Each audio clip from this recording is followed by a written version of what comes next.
નમસ્તે, હું Parul Patel, ward number 15 councillor. 2 દિવસ પહેલા હું અને મારા સાથી કાઉન્સિલર આશીષભાઈ જોશી કોંગ્રેસ પાર્ટીમાં જોડાયા છે.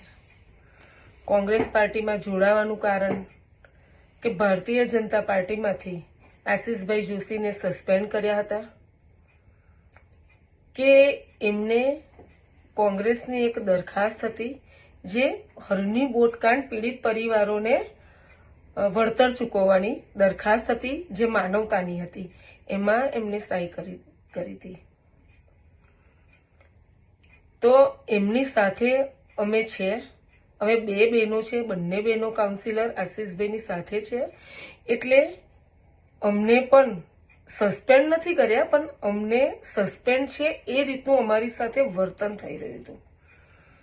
ત્યારે ઘણીવાર અમે રજૂઆત કરી, બધી જગ્યાએ રજૂઆત કરી, છતાં પણ કોઈ અમારું સાંભળ્યું નથી. 1 વાર કરી, 2 વાર કરી, 3 વાર કરી, ઘણી વાર અમે આવી રીતે વારંવાર રજૂઆત કરી. કેમ કરવી પડી હતી રજૂઆત? કે અમે પાર્ટીના બહુ જૂના કાર્યકર્તા છે, પાર્ટીનું બહુ જ લાગણીપૂર્વક અને નિષ્ઠાથી કામ કર્યું છે, પાર્ટીની વિચારધારાને સાથે લઈને કામ કર્યું છે. ક્યારેય કોઈ વાદ વિવાદમાં નથી આવ્યા, પાર્ટી વિરુદ્ધ નથી ગયા અને પાર્ટીનું કામ કર્યું છે.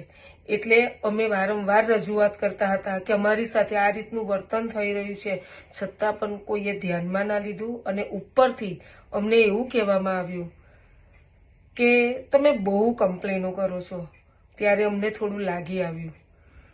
પછી છેલ્લે હમણાં 2 વર્ષ પછી અમે પાર્ટી લેવલમાં પ્રદેશ લેવલ સુધી અમે વાત કરી. પ્રદેશમાં વાત કરી ત્યારે મને એવું કહેવામાં આવ્યું કે બેન, તમે આશીષભાઈની સાથે છો ને, એટલે તમારી સાથે આ રીતનું વર્તન થઈ રહ્યું છે. તો આશીષભાઈએ પણ કોઈ ગુનો નથી કર્યો, એ માનવતાની દરખાસ્ત હતી. એમાં અમે એમને સાથ આપ્યો, એમની સાથે રહ્યા. એના માટે અમારી સાથે આ રીતનું વર્તન થઈ રહ્યું હતું.